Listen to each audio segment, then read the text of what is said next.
Time for the 49ers Rush Podcast.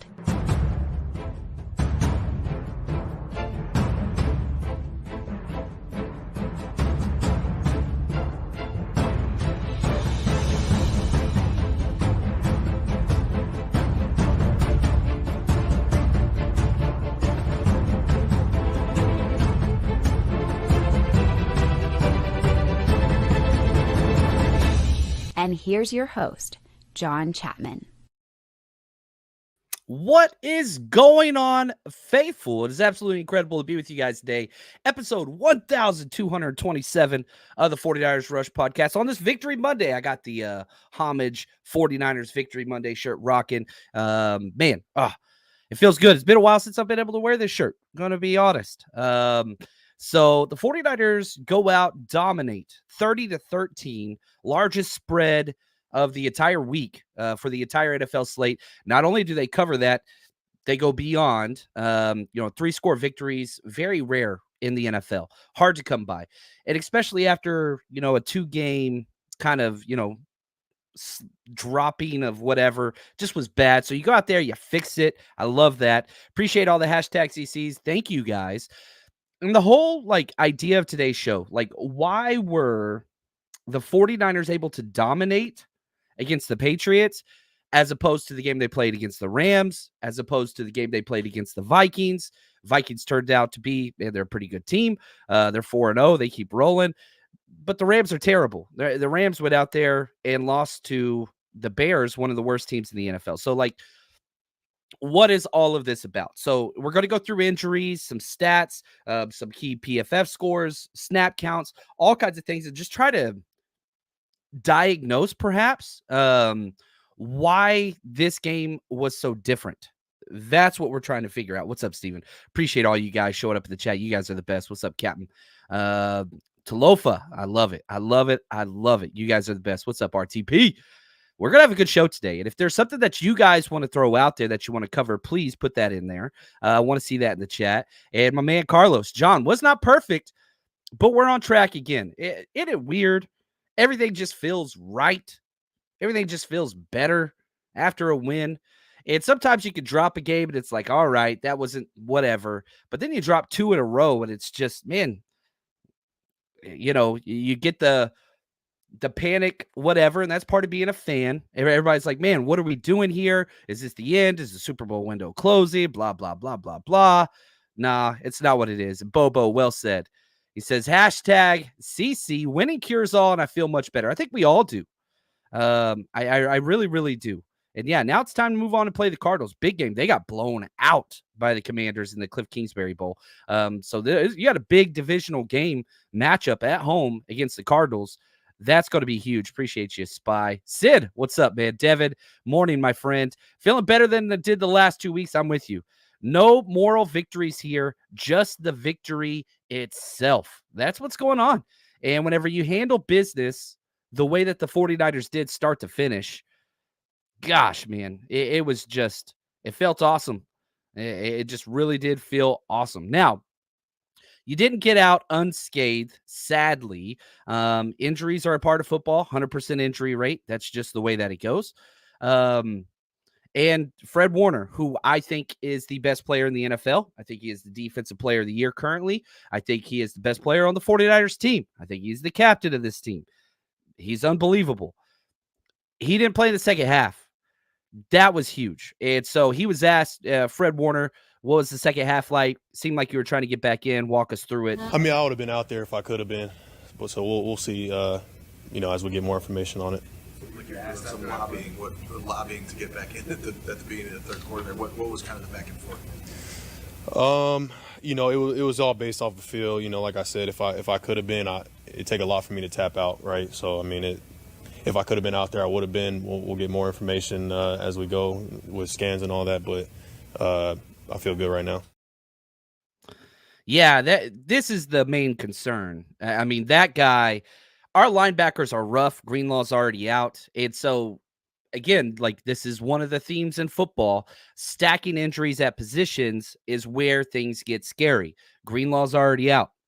Now, Fred, we'll see how that goes. My assumption is might get a couple practices in this week. We'll just have to see what happens. And the fact that he had his helmet on, he was standing up, bouncing around, seemed like he wanted to get back out there. We'll see. Hopefully, he rests up. It's nice. There's no plane rides. Home game. That's huge. That helps.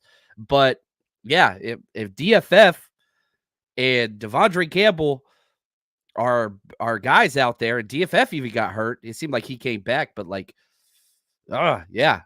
stack of injuries at positions. Bad news, Bears. I am scared as well because we need him to stop little rascal Kyler Murray from running around. That's just what we need. And yeah, huge stretch coming up. You look at the schedule.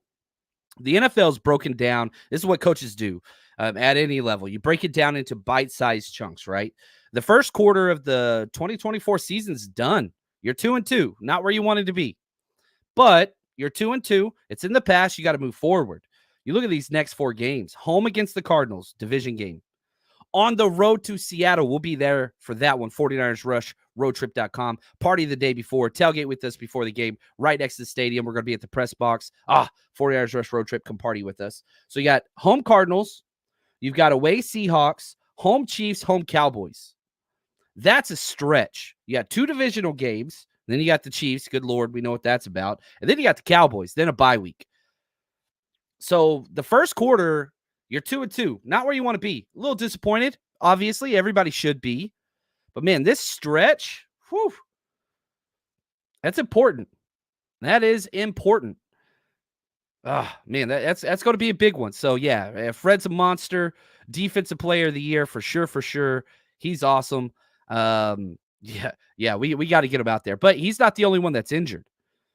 Jordan Elliott, who was injured earlier in the week, got re-injured during the game. Jacob Cowing had a shoulder issue. You had Kyle Juszczyk back there returning punts, which everybody loved. Conley had an oblique. He was able to kind of come back.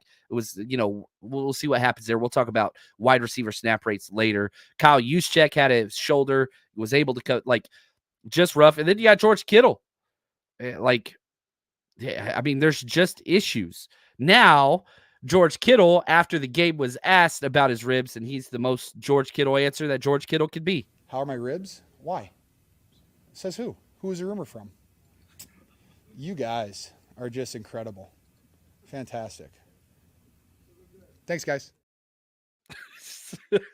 So, yeah, it's just George Kittle being George. God, he was awesome. Having him back, I absolutely loved it. Now, Plugged In says, Winters, Bethune, who do you like more? Oh, Winters. He's the more complete guy for sure. But Bethune's amazing versus the run. You're playing, the Cardinals. That's huge. So, right, they're a running team. That's what they do. So, but yeah, I take D Winters in that. Yeah, D Winters by a mile here. I agree with that at all. Bobo says, if we make the playoffs, will Greenlaw be able to play? I think he'll be back November. You're kind of seeing a lot more of those Achilles types injuries, sadly, in the NFL. So now you've got a lot more of that timeline that is available of players coming back at that 9-month mark. You got hurt in February, right? Second month. You look at that, kind of where that goes. I think November is kind of where that is. My guess was that Seattle game, November 17th. CEO of Seattle, Hawk Slayer, whatever you want to call Dre Greenlaw.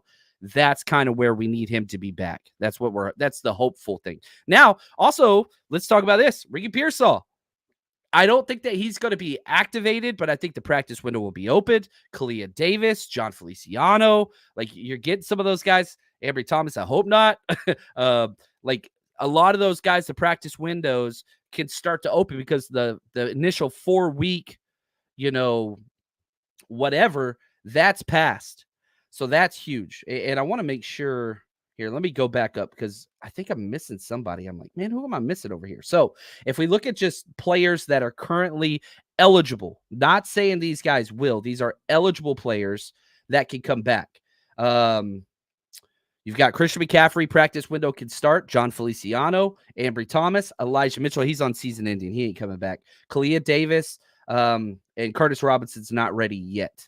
So Ricky Pearsall and the NFI, those are all guys that can come back and start to help. which is huge, huge, huge. Look at Captain. Woohoo. Got my tickets already for Seattle, both events. My man. Dude, we're going to have such a good time. If you've never been to a Seattle game, gosh, man, next week, I'm telling you, this game is going to be, I think it's the most important game left on the schedule for the rest of the year. Next week at Seattle. It's number one. It's the most important game. If you could say, John Chapman, you can win one game on the schedule the rest of the year at Seattle, that Thursday night football matchup, we need the faithful there. We need the faithful there. It's just, that's what we got to get right here. Plugged in. Kalia Davis would be huge right now. Yeah, it would. Literally and figuratively. It's a big old boy. We need help on that D line. It's just, it's what it is. Now, Jason says, I've been singing Evan Anderson's praises since the preseason. Love seeing him take on double teams. Playing, man, let's go D line. All right. I'm off schedule already, and I love it. I've been clamoring for a week and a half that two guys need to be promoted, right? Sam Okuwanu, Sam O, and Evan Anderson. Now, the Hargrave injury happens. Evan Anderson gets promoted. He doesn't get signed to the 53, but he went out there and played awesome. 19 snaps. Golly. Had a 77.6 grade. Awesome. He had 2 pressures, 1 sack. He had 1 solo stop, had a forced fumble. He was awesome. Evan Anderson was awesome. And if there's any issue, I'm not even to the point where if there's an issue, I think you get to promote him one more time. So he'll go back to the practice squad. But, man, I'm like, dude, get this guy a roster spot. I don't want to lose him. I don't want to, this guy should be a foundational piece of our team moving forward. Evan Anderson should. Now, Sam O, baby. Gosh, man, I've been telling everybody, Sam O's incredible. For a long time. Amazing during camp, amazing during the preseason. He got elevated last week, had 6 snaps. It was great on all 6 snaps. And I was just like, gosh, sign this guy to the active roster. Sure enough, they did right before the game. And he was just, Sam O had a 92.3 grade on 19 snaps. That's all pro level play. Now, I know it's 19 snaps. We had 64 on defense. But good Lord, he had the highest pass rush grade of anybody on the team. He only had 10 pass rush plays. He had 3 pressures. That's crazy. Had a quarterback hit, 2 hurries, had 2 tackles, 2 solo stops, had the forced fumble. Golly, just so freaking good.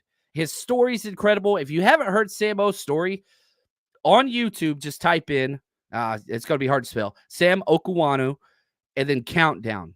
And I detail just the story of him and his family, making their journey to the United States and just all that he's overcome. I mean, it's just some guys you just want to root for. Here's Nick Bosa talking about Sam O.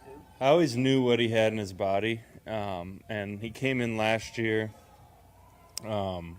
late, and then you see him in camp. He had a really strong camp, and then he had an injury, I think a hamstring or something, so it kind of set him back. And, he probably played no more than 15 plays and probably affected 10 of them. So to have a guy like that, to give some of our starters a rest and make an impact like that, it's huge for us. And he was off a little bit. He played 19 snaps, but yeah, the positive impact, and not even man, we had 32 pressures in this game. The 49ers D line was cooking. And Sam O and Evan Anderson were a gigantic part of that. Gigantic part. And so, yeah, Mike, he says, yeah, that's awesome to get production from those 2 guys. Logan, glad Evan Anderson and Sam O are stepping up. Jason, yeah, I love the Sam O story. I mean, there's just certain guys that are easy to root for. And the flip side of that is, and Logan, thank you for pointing this out, Drake Jackson and Robert Bill Jr. not ready to contribute. Robert Bill Jr. had 5 snaps, no pressures, no stats, no anything, had a 56.6 grade. Robert Bill Jr. just ain't ready. Just not ready. Drake Jackson, he's done for the year, all those things. But, yeah, Josh, Sam O plays nasty. That dude is just okay, I want to watch my language here. He just wants to mess stuff up. That dude is like bebop and rock steady, right? Like, where's my TMNT people at? Like, they just show up and bad things happen. It's just what it is. Sam O shows up and just messes stuff up. And he's awesome. The energy, the personality, his story, the effectiveness. What's not to like? He's 6'1", 270. This dude is jacked. Ah, man, I love it. Ah, man, I love it. Right here, Sean, not to sound negative, but man, trade Hargrave, keep the current can't trade Hargrave. That roster is god off, or that contract is one of the worst contracts in the entire NFL, and he's injured. You cut is the only possibility. Yeah, like 20 million plus if you cut him after post June 1. Nobody's trading for that. That was a terrible deal. You cannot, he's injured, and that contract's awful. Sin, can't wait to read your write-up on Sam. Oh man. If you guys, two things. One, we have our Zoom hangout is tomorrow at 5 p.m. Pacific time. The 49ers Rush and on our Patreon page. Tomorrow we're going to be hanging out 5 o'clock. I can't freaking wait.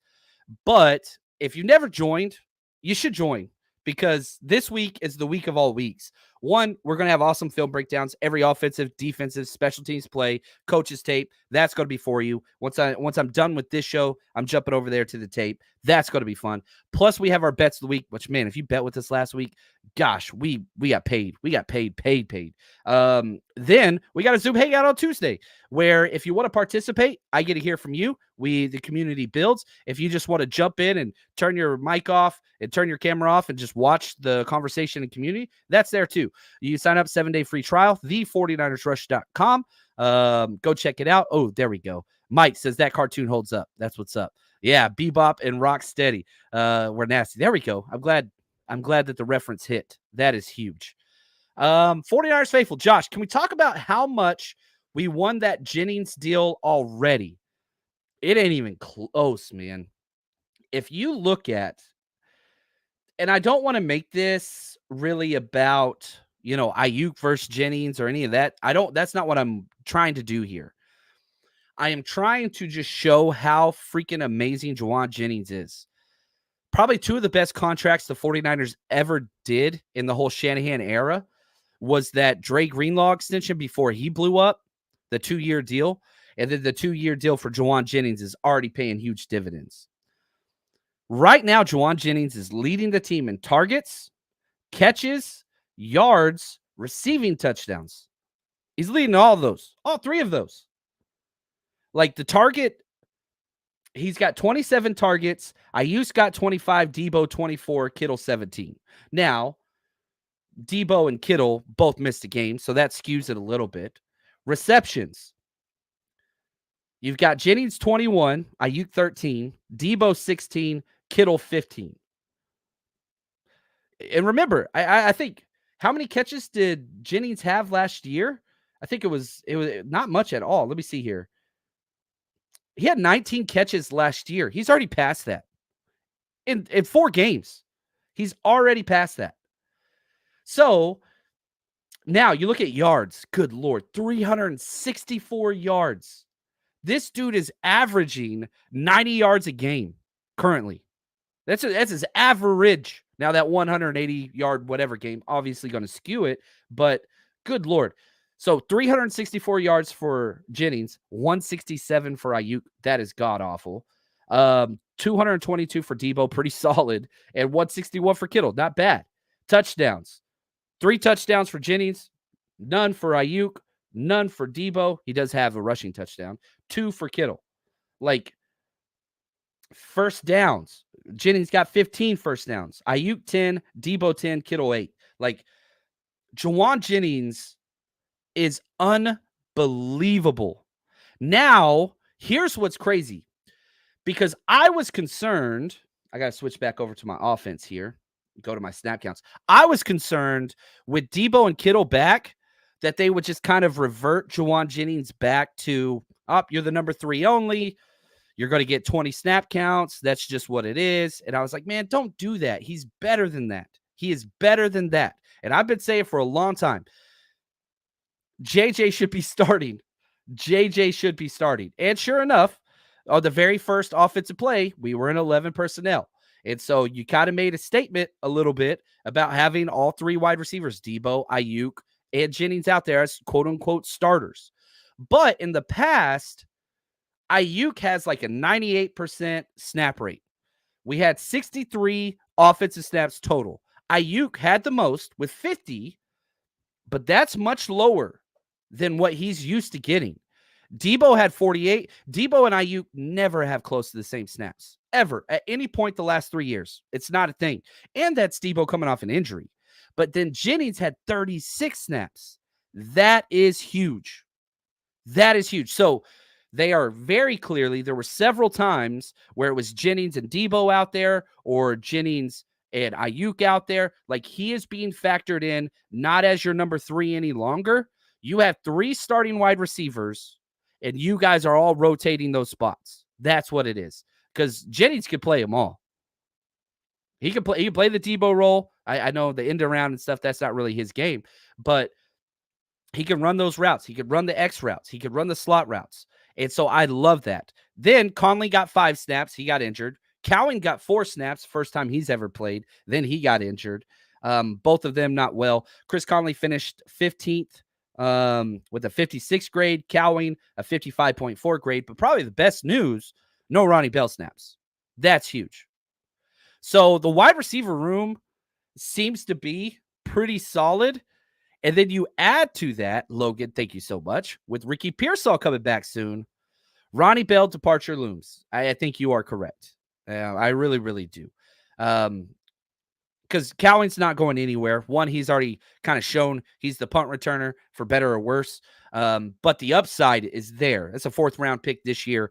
Ronnie Bell is a 7th round pick last year, right? So there's a big difference. And the reason why Ronnie Bell is around is he's a really good blocker. He plays all the wide receiver spots, and he's on all special teams. Is he good at those things? That's a different thing. But guess what? Ricky Pearsall does all those things and is a 1st round pick. So that's what that's going to be. Ronnie Bell inactive. That was nice. It made us all feel more comfortable. But once Ricky Pearsall's back, that's going to change things. And that's one of the things I'm super excited about. Like, we have 3 stud wide receivers. Now you add in Ricky Pearsall, who you get to slowly bring him in. Because if JJ's playing this way, like, come on, man.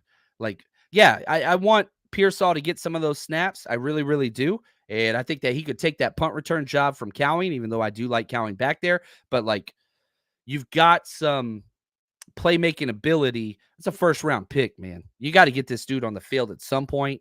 But the fact that you don't have to rush him back, that's huge. I'm so excited about this wide receiver room. And if IU could just do some more, I think he's got a 50% catch rate on targets right now.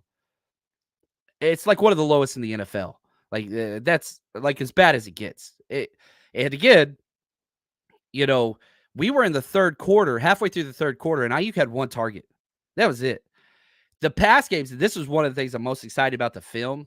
Like, you look at the Rams game and the Vikings game, the first drives, both of them were primary reads to Ayuk. Ayuk. Like, that was how they started the game. I didn't feel that way this time. So I'm curious to go through the tape and just see, because the 49ers kind of whole thing is, look, man, we're going to go out there and run our scheme, and whoever's open's open. Ayuk, we'll see what happens. Now, if you look at Ayuk's PFF scores, he finished right in the middle. He had a 72.6 grade. That's starting level wide receiver. But he did finish ahead of Debo. So there's that. Jauan Jennings, 83.0.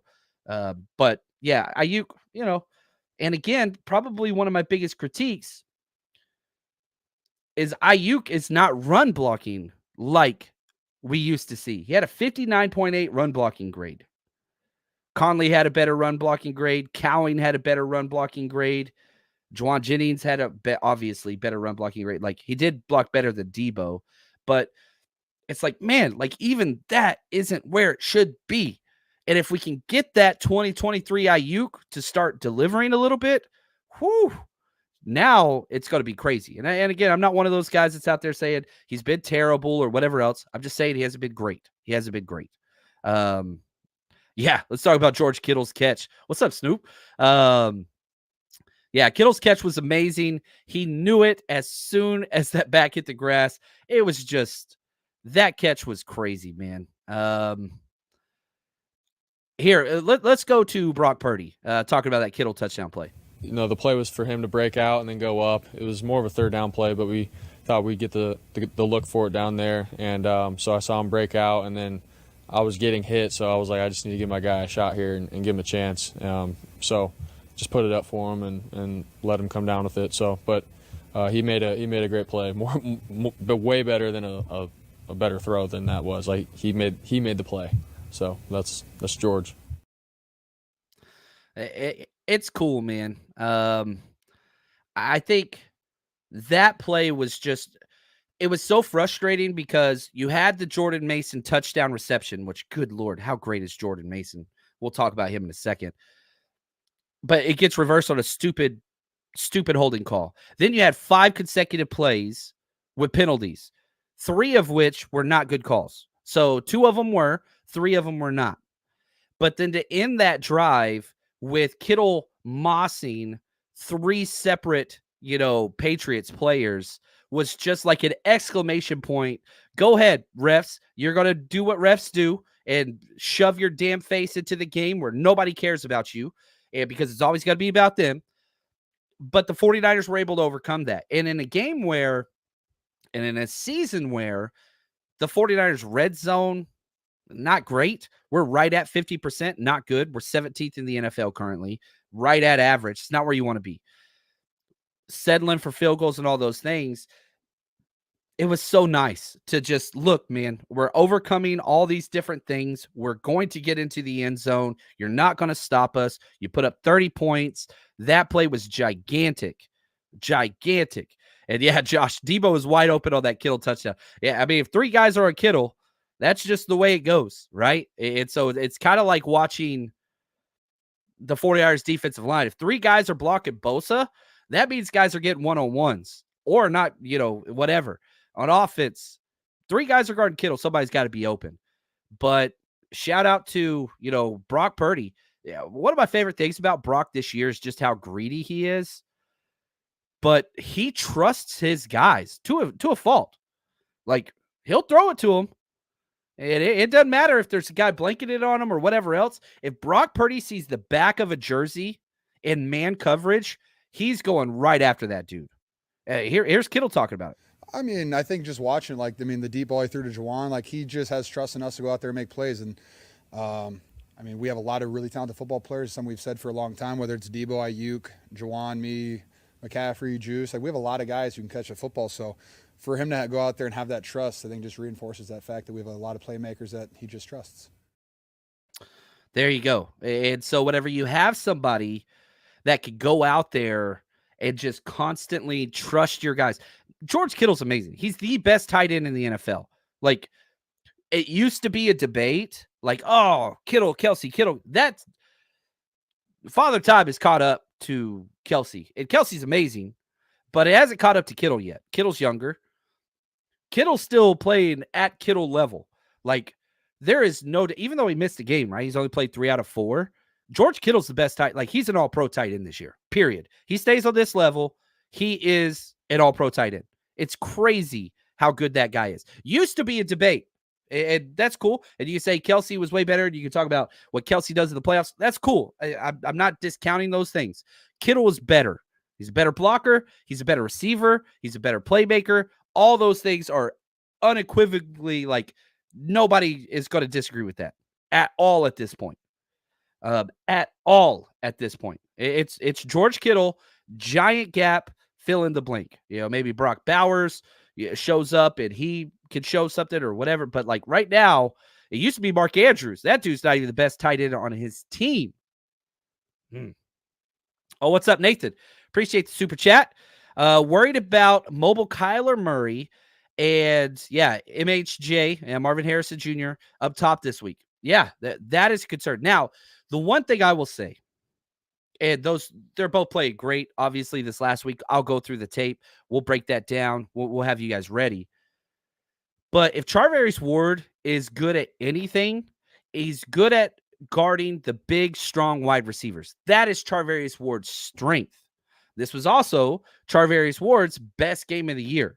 I loved the way that he played. I didn't think that it was amazing or anything along those lines, but it wasn't as terrible as it has been. He finished with a 66.2 grade. All right, cool.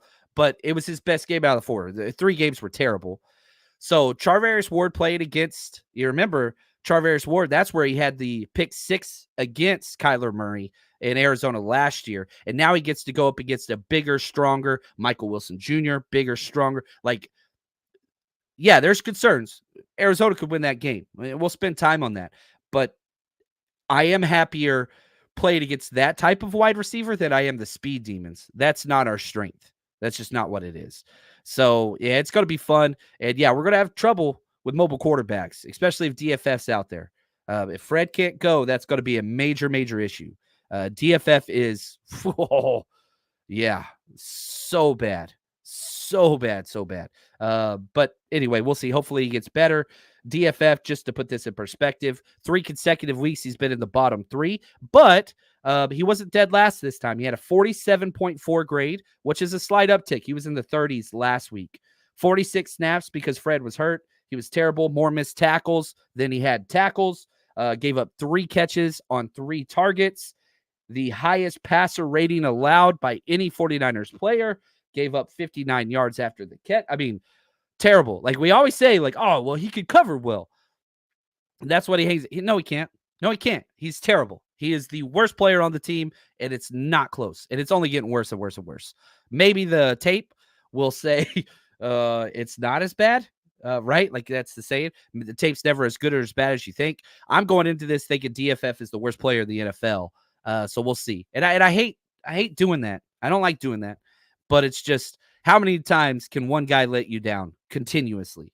And I'll say this. Devondre Campbell, he was the lowest rated player this week. But man, 3 missed tackles. That's not good. That's not good. Never good to lead the team in missed tackles. That's not a good thing. So we'll see here. Snoopy says, looking forward to Mustafa stopping Connor. That's probably going to be the number one thing I watch on tape defensively. Is number 6 out there. You know, he didn't have a great game. He finished with a 63.5 grade, 3 tackles.